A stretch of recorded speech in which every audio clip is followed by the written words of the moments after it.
Middle ಈಸ್ಟ್‌ನಲ್ಲಿ ಯುದ್ಧ ನಡೆಯುತ್ತಿರುವಾಗಲೇ ಜಗತ್ತಿನಲ್ಲಿ ಭಾರೀ ಬೆಳವಣಿಗೆಗಳು ನಡೆಯುತ್ತಿವೆ. ಹಾರ್ಮುಜ್ ಜಲಸಂಧಿಯ ಉದ್ವಿಗ್ನತೆಯ ನಡುವೆಯೂ ಭಾರತದ 2 ಎಲ್‌ಪಿಜಿ ಟ್ಯಾಂಕರ್‌ಗಳು ಹಾರ್ಮುಜ್ ಜಲಸಂಧಿಯನ್ನ ದಾಟಿ ಬಂದಿವೆ. ಮೋದಿ ಹಾಗೂ ಎಸ್ ಜೈಶಂಕರ್ ಮಾತುಕತೆ ನಡೆಸಿದ ಬೆನ್ನಲ್ಲೇ ಈ ಬೆಳವಣಿಗೆಗಳು ನಡೆದಿದ್ದು, ಭಾರತದ ರಾಜತಾಂತ್ರಿಕತೆ ಹಾಗೂ ವಿದೇಶಾಂಗ ನೀತಿಗೆ ದೊಡ್ಡ ಗೆಲುವು ಸಿಕ್ಕಂತಾಗಿದೆ.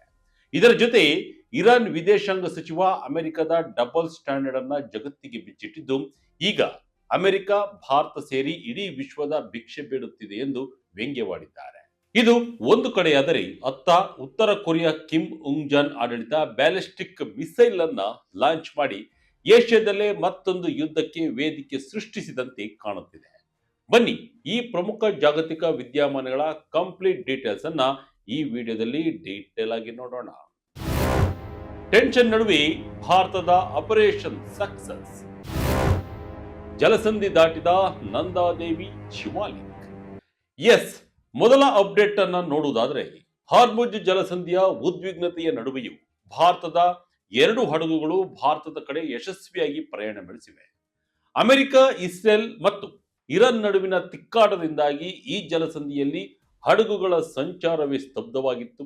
ಆದರೆ ಈ ಬಿಕ್ಕಟ್ಟಿನ ನಡುವೆಯೂ ಭಾರತದ ಶಿವಾಲಿಕ್ ಮತ್ತು ನಂದಾದೇವಿ ಎಂಬ 2 ಬೃಹತ್ ಎಲ್‌ಪಿಜಿ ಟ್ಯಾಂಕರ್ಗಳು ಸುರಕ್ಷಿತವಾಗಿ ಈ ಮಾರ್ಗವನ್ನು ದಾಟಿವೆ.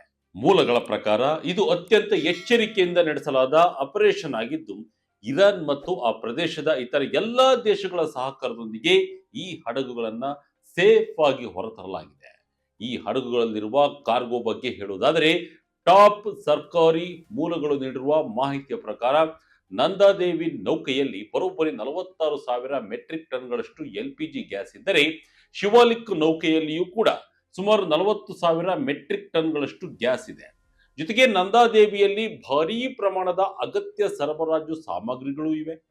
ಗಲ್ಫ್ ಪ್ರದೇಶದಲ್ಲಿ ಹಡಗುಗಳ ಸಂಚಾರವೇ ಡೌಟ್ ಎನ್ನುವಂತಹ ಈ ಸಮಯದಲ್ಲಿ ಇಷ್ಟು ದೊಡ್ಡ ಪ್ರಮಾಣದ ಇಂಧನ ಹೊತ್ತ ನೌಕೆಗಳು ಹೊರಬಂದಿರುವುದು ಭಾರತದ ಇಂಧನ ಪೂರೈಕೆ ಸರಪಳಿಗೆ ಸಿಕ್ಕ ಬಹುದೊಡ್ಡ ರಿಲೀಫ್ ಆಗಿದೆ. ಈಗ ಈ ನೌಕೆಗಳಿಗೆ ಖುದ್ದು ಭಾರತೀಯ ನೌಕಾಪಡೆಯೇ ಭದ್ರತೆ ಒದಗಿಸುತ್ತಿದ್ದು, ಎಸ್ಕಾಟ್ ಮೂಲಕ ಭಾರತದತ್ತ ಕರೆತರುತ್ತಿದೆ.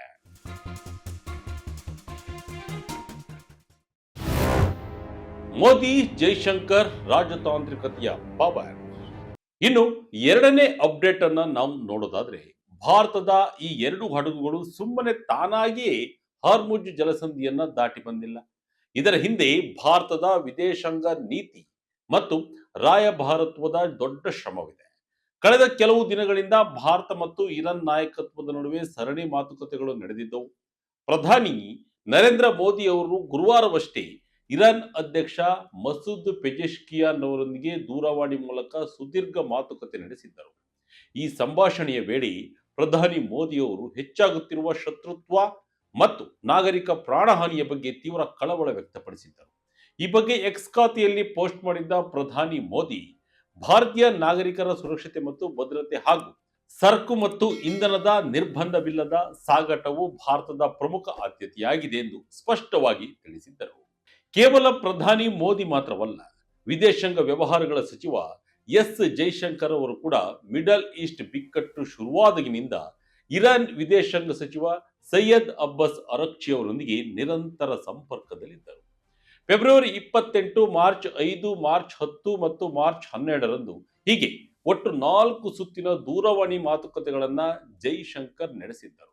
ಇದರ ಪರಿಣಾಮವೇ ಈಗ ಭಾರತದ ನೌಕೆಗಳಿಗೆ ಸೇಫ್ ಪ್ಯಾಸೇಜ್ ಸಿಕ್ಕಿದೆ. ಹಾರ್ಮುಜ್ ಜಲಸಂಧಿಯ 2 ಕಡೆಗಳಲ್ಲಿ ಸಿಲುಕಿರುವ 24ಕ್ಕೂ ಹೆಚ್ಚು ಭಾರತೀಯ ಬಾವುಟವುಳ್ಳ ವಾಣಿಜ್ಯ ಹಡಗುಗಳನ್ನ ಸುರಕ್ಷಿತವಾಗಿ ಕರೆತರಲು ಭಾರತ ತನ್ನ ಪ್ರಯತ್ನಗಳನ್ನು ತೀವ್ರಗೊಳಿಸಿದೆ. ನಿನ್ನೆಯಷ್ಟೇ ಕೇಂದ್ರ ಶಿಪ್ಪಿಂಗ್ ಸಚಿವಾಲಯದ ವಿಶೇಷ ಕಾರ್ಯದರ್ಶಿ ರಾಜೇಶ್ ಕುಮಾರ್ ಸಿನ್ಹಾರ್ ಅವರು ಮಾಧ್ಯಮಗಳಿಗೆ ಮಾಹಿತಿ ನೀಡಿದ್ದು, ಒಮನ್ನಿಂದ ಆಫ್ರಿಕಾಗೆ ಗ್ಯಾಸೋಲಿನ್ ಹೊತ್ತೊಯ್ಯುತ್ತಿರುವ ಭಾರತೀಯ ಧ್ವಜ ಹೊಂದಿರುವ ಮತ್ತೊಂದು ತೈಲ ಟ್ಯಾಂಕರ್ ಜಗ್ ಪ್ರಕಾಶ್ ಕೂಡ ಹಾರ್ಮುಜ್ ಜಲಸಂಧಿಯ ಪೂರ್ವದಿಂದ ಯಶಸ್ವಿಯಾಗಿ ಪ್ರಯಾಣ ಬೆಳೆಸಿದೆ ಎಂದು ತಿಳಿಸಿದ್ದಾರೆ. ಅಮೆರಿಕದ ಬಣ್ಣ ಬಯಲು ಮಾಡಿದ ಇರಾನ್. ಅಮೆರಿಕದಿಂದ ಮೊದಲು ಬೆದರಿಕೆ, ಈಗ ಭಿಕ್ಷೆ. ಈಗ ಮೂರನೇ ಅಪ್ಡೇಟ್ ಅನ್ನ ನೋಡೋದಾದ್ರೆ, ಒಂದೆಡೆ ಇರಾನ್ ಯುದ್ಧ 15ನೇ ದಿನಕ್ಕೆ ಕಾಲಿಟ್ಟಿದ್ದರೆ, ಇನ್ನೊಂದೆಡೆ ಹಾರ್ಮುಜ್ ಜಲಸಂಧಿ ಬಂದ್ ಆಗಿರುವುದರಿಂದ ಜಾಗತಿಕವಾಗಿ ತೈಲ ಬಿಕ್ಕಟ್ಟು ಭಾರೀ ಮಟ್ಟಕ್ಕೆ ಏರಿಕೆಯಾಗಿದೆ.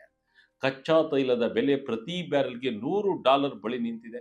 ಈ ಸಮಯದಲ್ಲಿ ಅಮೆರಿಕ ತನ್ನದೇ ಆದ ಒಂದು ಆಟ ಶುರು ಮಾಡಿದೆ. ಹಿಂದೆ ರಷ್ಯಾದ ಮೇಲೆ ನಿರ್ಬಂಧ ಹೇರಿದ್ದ ಡೊನಾಲ್ಡ್ ಟ್ರಂಪ್ ಆಡಳಿತ ಈಗ ದಿಢೀರನೆ 30 ದಿನಗಳ ವಿನಾಯಿತಿಯನ್ನ ಘೋಷಿಸಿದೆ. ಅಂದರೆ ನಿರ್ಬಂಧಗಳ ನಡುವೆಯೂ ರಷ್ಯಾದ ತೈಲ ಕಾರ್ಗೋಗಳನ್ನ ಖರೀದಿಸಲು ದೇಶಗಳಿಗೆ ಅಮೆರಿಕದ ಪರ್ಮಿಷನ್ ನೀಡಿದೆ. ಈ ವಿಚಾರವನ್ನ ಇಟ್ಟುಕೊಂಡು ಇರಾನ್ ಇದೀಗ ಅಮೆರಿಕ ಮತ್ತು ಯುರೋಪಿಯನ್ ದೇಶಗಳ ದ್ವಿಮುಖ ನೀತಿಯನ್ನ ಹಿಗ್ಗಾಮುಗ್ಗ ತರಾಟೆಗೆ ತೆಗೆದುಕೊಂಡಿದೆ.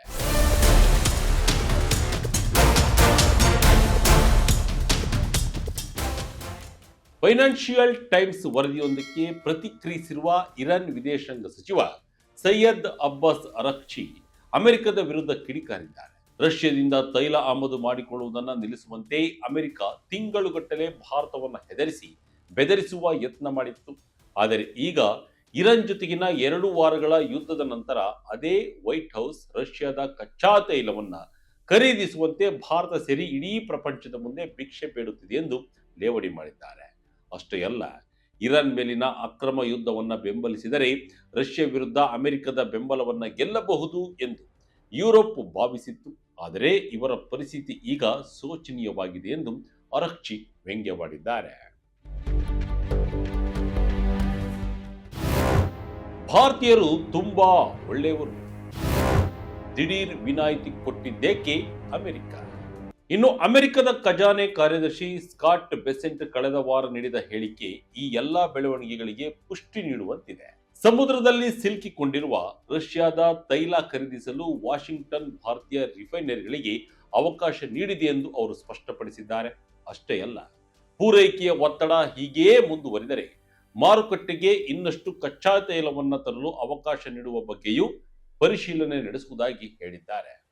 ವಿಶೇಷ ಎಂದರೆ ಇದೇ ಸ್ಕಾಟ್ ಬೆಸೆಂಟ್ ರವರು ಭಾರತದ ಬಗ್ಗೆ ಮೆಚ್ಚುಗೆಯ ಮಾತುಗಳನ್ನಾಡಿದ್ದಾರೆ. ಭಾರತೀಯರು ತುಂಬಾ ಒಳ್ಳೆಯವರು, ಈ ಶರತ್ಕಾಲದಲ್ಲಿ ನಿರ್ಬಂಧಿತ ರಷ್ಯಾದ ತೈಲವನ್ನ ಖರೀದಿಸುವುದನ್ನ ನಿಲ್ಲಿಸುವಂತೆ ನಾವು ಅವರನ್ನ ಕೇಳಿಕೊಂಡಿದ್ದೆವು, ಅವರು ಅದನ್ನ ಮಾಡಿದ್ದರು ಎಂದು ಬೆಸೆಂಟ್ ಹೇಳಿದ್ದಾರೆ. ಉತ್ತರ ಕೊರಿಯಾ ಕಿಮ್ ಹೊಸ ಖ್ಯಾತೆ, ಸಮುದ್ರದತ್ತ ಹಾರಿತು ಬ್ಯಾಲಿಸ್ಟಿಕ್ ಕ್ಷಿಪಣಿ. ಈಗ 4ನೇ ಅಪ್ಡೇಟ್ ನೋಡೋಣ. ಇದು ಬಹಳ ಇಂಪಾರ್ಟೆಂಟ್ ಕೂಡ. ಮಿಡಲ್ ಈಸ್ಟ್ ಈಗಾಗಲೇ ಹೊತ್ತಿ ಉರಿಯುತ್ತಿದೆ. ಇದರ ನಡುವೆಯೇ ಏಷ್ಯಾದಲ್ಲಿ ಉತ್ತರ ಕೊರಿಯಾ ದೊಡ್ಡ ಬೆಳವಣಿಗೆಯೊಂದಕ್ಕೆ ಸಾಕ್ಷಿಯಾಗಿದೆ. ಶನಿವಾರದಂದು ಉತ್ತರ ಕೊರಿಯಾ ಸಮುದ್ರದ ಕಡೆಗೆ ಕ್ಷಿಪಣಿ ಒಂದನ್ನ ಉಡಾವಣೆ ಮಾಡಿದೆ ಎಂದು ದಕ್ಷಿಣ ಕೊರಿಯಾ ಮತ್ತು ಜಪಾನ್ ಹೇಳಿವೆ. ಜಪಾನ್ ಅಧಿಕಾರಿಗಳ ಪ್ರಕಾರ ಇದು ಬ್ಯಾಲಿಸ್ಟಿಕ್ ಕ್ಷಿಪಣಿಯಾಗಿರಬಹುದು ಎಂದು ಶಂಕಿಸಲಾಗಿದೆ.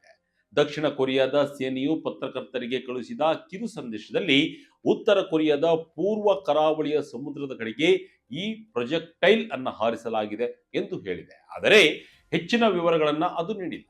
ಇನ್ನು ರಾಯ್ಟರ್ಸ್ ವರದಿಯ ಪ್ರಕಾರ ಜಪಾನ್ನ ರಕ್ಷಣಾ ಸಚಿವಾಲಯದ ಮೂಲಗಳನ್ನ ಉಲ್ಲೇಖಿಸಿರುವ ಜಪಾನ್ನ ಸಾರ್ವಜನಿಕ ಪ್ರಸಾರ ಕೇಂದ್ರ NHK ಈ ಪ್ರೊಜೆಕ್ಟೈಲ್ ಜಪಾನ್ನ ವಿಶೇಷ ಆರ್ಥಿಕ ವಲಯದ ಹೊರಗಡೆ ಬಿದ್ದಿರುವ ಸಾಧ್ಯತೆ ಇದೆ ಎಂದು ವರದಿ ಮಾಡಿದೆ. ಅಮೆರಿಕ ದಕ್ಷಿಣ ಕೊರಿಯಾ ಸಮರಾಭ್ಯಾಸಕ್ಕೆ ಕೋಪ. ಅಷ್ಟಕ್ಕೂ ಉತ್ತರ ಕೊರಿಯಾ ಈಗ ದಿಢೀರನೆ ಕ್ಷಿಪಣಿ ಹಾರಿಸಲು ಕಾರಣವೇನು ಗೊತ್ತಾ? ಅಮೆರಿಕ ಮತ್ತು ದಕ್ಷಿಣ ಕೊರಿಯಾ ನಡೆಸುತ್ತಿರುವ ಮಿಲಿಟರಿಯ ಸಮರಾಭ್ಯಾಸ. 5 ದಿನಗಳ ಹಿಂದೆ ಅಷ್ಟೇ ಸಿಯೋಲ್ ಮತ್ತು ವಾಷಿಂಗ್ಟನ್ DC ದೊಡ್ಡ ಮಟ್ಟದ ಮಿಲಿಟರಿ ಡ್ರಿಲ್ಗಳನ್ನ ಶುರು ಮಾಡಿದ್ದವು. ಉತ್ತರ ಕೊರಿಯಾದಿಂದ ಎದುರಾಗಬಹುದಾದ ಸಂಭಾವ್ಯ ಬೆದರಿಕೆಗಳ ವಿರುದ್ಧ ಸನ್ನದ್ಧತೆಯನ್ನ ಪರೀಕ್ಷಿಸಲು ಈ ರಕ್ಷಣಾತ್ಮಕ ಸಮರಾಭ್ಯಾಸಗಳನ್ನ ಡಿಸೈನ್ ಮಾಡಲಾಗಿದೆ ಎಂದು ಈ ಎರಡೂ ದೇಶಗಳು ಹೇಳಿಕೊಂಡಿದ್ದವು. ಆದರೆ ಅಣ್ವಸ್ತ್ರ ಹೊಂದಿರುವ ಉತ್ತರ ಕೊರಿಯಾಗೆ ಇದು ಸಿಟ್ಟು ತರಿಸಿದೆ. ಈ ಸಮರಾಭ್ಯಾಸಗಳನ್ನ ಅಮೆರಿಕ ಮತ್ತು ದಕ್ಷಿಣ ಕೊರಿಯಾ ತಮ್ಮ ಮೇಲೆ ಸಶಸ್ತ್ರ ಆಕ್ರಮಣ ಮಾಡಲು ನಡೆಸುತ್ತಿರುವ ಡ್ರೆಸ್ ರಿಹರ್ಸಲ್ ಎಂದು ಕಿಮ್ ಜಾಂಗ್ ಉನ್ ಆಡಳಿತ ಆರೋಪಿಸಿದ್ದು ಪದೇ ಪದೇ ಆಕ್ರೋಶ ವ್ಯಕ್ತಪಡಿಸುತ್ತಲೇ ಇದೆ. ಆದರೆ ಈ ಆಕ್ಷೇಪಗಳಿಗೆ ಎರಡೂ ದೇಶಗಳು ಸ್ಪಂದಿಸದ ಕಾರಣ ಈಗ ಬ್ಯಾಲಿಸ್ಟಿಕ್ ಮಿಸೈಲ್ ಅನ್ನ ಟೆಸ್ಟ್ ಮಾಡಿದೆ. ಜಪಾನ್ನ ಪ್ರಧಾನಿ ಕಾರ್ಯಾಲಯದಿಂದಲೇ ಉತ್ತರ ಕೊರಿಯಾ ಕ್ಷಿಪಣಿ ಬಗ್ಗೆ ಮಾಹಿತಿ ನೀಡಿದ್ದು ನಾವು ಎಲ್ಲದಕ್ಕೂ ಸಿದ್ಧ ಎಂದು ಜಪಾನ್ ಘೋಷಿಸಿದೆ.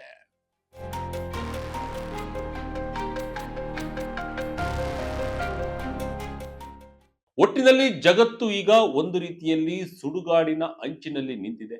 ಮಧ್ಯಪ್ರಾಚ್ಯದಲ್ಲಿ ಇರಾನ್ ಇಸ್ರೇಲ್ ಸಂಘರ್ಷ, ಜಾಗತಿಕ ಆರ್ಥಿಕತೆ ಮತ್ತು ತೈಲ ಮಾರುಕಟ್ಟೆಯನ್ನ ಅಲ್ಲಾಡಿಸುತ್ತಿದೆ. ಅತ್ತ ಅಮೆರಿಕ ತನ್ನ ಲಾಭಕ್ಕಾಗಿ ರಷ್ಯಾ ತೈಲದ ಮೇಲೆ ಡಬಲ್ ಸ್ಟ್ಯಾಂಡರ್ಡ್ ಅನ್ನ ಅನುಸರಿಸುತ್ತಿದೆ. ಇನ್ನೊಂದೆಡೆ ಉತ್ತರ ಕೊರಿಯಾ ತನ್ನ ಕ್ಷಿಪಣಿಯ ಪ್ರಯೋಗಗಳು ಅಮೆರಿಕ, ಜಪಾನ್, ದಕ್ಷಿಣ ಕೊರಿಯಾವನ್ನ ಕಂಗೆಡಿಸಿವೆ. ಆದರೆ ಇಷ್ಟೆಲ್ಲ ಗೊಂದಲ ಮತ್ತು ಬಿಕ್ಕಟ್ಟುಗಳ ನಡುವೆಯೂ ಭಾರತ ಮಾತ್ರ ಅತ್ಯಂತ ಪ್ರಬುದ್ಧವಾಗಿ ಹೆಜ್ಜೆ ಇಡುತ್ತಿದೆ. ಹಾರ್ಮುಜ್ ಜಲಸಂಧಿಯಲ್ಲಿ ಸಿಲುಕಿದ್ದ ತನ್ನ ವಾಣಿಜ್ಯ ಮತ್ತು ಇಂಧನ ನೌಕೆಗಳನ್ನ ಕೇವಲ ರಾಜತಾಂತ್ರಿಕ ಮಾತುಕತೆಗಳ ಮೂಲಕ ಯಾವುದೇ ಹಾನಿ ಇಲ್ಲದೆ ಸುರಕ್ಷಿತವಾಗಿ ತಾಯ್ನಾಡಿಗೆ ಕರೆತರುತ್ತಿದೆ. ಇದನ್ನ ಇಡೀ ವಿಶ್ವವೇ ಕುತೂಹಲದಿಂದ ನೋಡುತ್ತಿದೆ. ಮುಂದೆ ಏನಾಗುತ್ತದೆ ಎಂಬುದನ್ನ ಕಾದು ನೋಡಬೇಕು. ಇದಾಗಿತ್ತು ಈ ಕ್ಷಣದ ಇಂಟ್ರೆಸ್ಟಿಂಗ್ ಸ್ಟೋರಿ. ಇದೇ ರೀತಿಯ ಸ್ಟೋರಿಗಾಗಿ Vijaya Kanaka website, YouTube page, Facebook page follow ಮಾಡ್ತಾ ಇರಿ. ಧನ್ಯವಾದಗಳು.